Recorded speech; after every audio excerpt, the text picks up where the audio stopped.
But it's ಸಾಲದು. Next step ಹೋಗಲೇಬೇಕು, big ಸ್ಕ್ರೀನಲ್ಲಿ ಬರಲೇಬೇಕು ಅಂತ ಹಠ ಮಾಡಿ ಆ್ಯಂಡ್ ಅವ್ರ ಫಸ್ಟ್ ಮೂವಿ ಮೊಗ್ಗಿನ ಮನಸ್ಸು ಬ್ಲಾಕ್ ಬಸ್ಟರ್ ಹಿಟ್ ಆಗುತ್ತೆ. ಕಿರಾತಕ, ಲಕ್ಕಿ, ಗಜಕೇಸರಿ, ರಾಜ ಹುಲಿ, ಗೂಗ್ಲಿ, ಇವಾಗ ಎಷ್ಟೇ KGF ಅಂಡ್ ಟಾಕ್ಸಿಕ್ ಬಂದರೂ ಕೂಡ ಗೂಗ್ಲಿಗಂತಲೇ ಒಂದು ಸಪ್ರೇಟ್ ಫ್ಯಾನ್ ಬೇಸೇ ಇದೆ.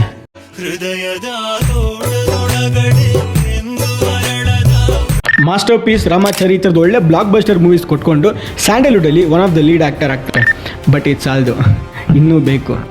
Next step the top. And ಆ ಟೈಮಲ್ಲಿ ರಿಲೀಸ್ ಆಗಿದ್ದ ಮೂವಿನೇ KGF 1 ರಿಲೀಸ್ ಆಗಿರೋ ಟೈಮಲ್ಲಿ ಆಂಧ್ರ, ತೆಲಂಗಾಣ, ತಮಿಳುನಾಡು, ಕೇರಳ ಆ್ಯಂಡ್ ಕರ್ನಾಟಕ ಎಲ್ಲ ಕಡೆ ಸೂಪರ್ ಹಿಟ್ ಆ್ಯಂಡ್ ಕರ್ನಾಟಕದಲ್ಲಿ ಬ್ಲಾಕ್ ಬಸ್ಟರ್ ಆಗಿತ್ತು.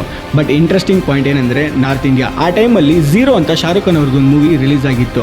ಝೀರೋ ಮೂವಿಗೆ ಮಿಕ್ಸ್ಡ್ ರೆಸ್ಪಾನ್ಸ್ ಬಂದು KGFಗೆ full and full positive reviews ಬಂದಿದ್ದ ಕಾರಣದಿಂದ ನಾರ್ತ್ ಇಂಡಿಯಾನಲ್ಲಿ 100 crores ಕಲೆಕ್ಟ್ ಮಾಡಿತು. ಈ ಮೂವಿ ಥಿಯೇಟ್ರಲ್ಲೇ ಒಳ್ಳೆ ಸೌಂಡ್ ಮಾಡಿತ್ತು. ಆ್ಯಂಡ್ OTTಗೆ ಬಂದ ಮೇಲೆ ಎಲ್ಲರೂ ಈ ಮೂವಿ ನೋಡಿ ನಾರ್ತು ಸೌತ್ ಎಲ್ಲರೂ ಪಾರ್ಟ್ 2ಗೆ ಈಗರಾಗಿ ವೆಯ್ಟ್ ಮಾಡ್ತಿದ್ರು. ಆ್ಯಂಡ್ ನಿಮಗೆ ಗೊತ್ತು ಆ ಮೂವಿ ಹೆಂಗೆ ಬಂತು, ಹೆಂಗೆ ರಿಲೀಸ್ ಆಯಿತು, ಹೆಂಗೆ ಓಡ್ತು ಅಂತ. ಈಗ ನೆಕ್ಸ್ಟ್ ಟಾಕ್ಸಿಕ್.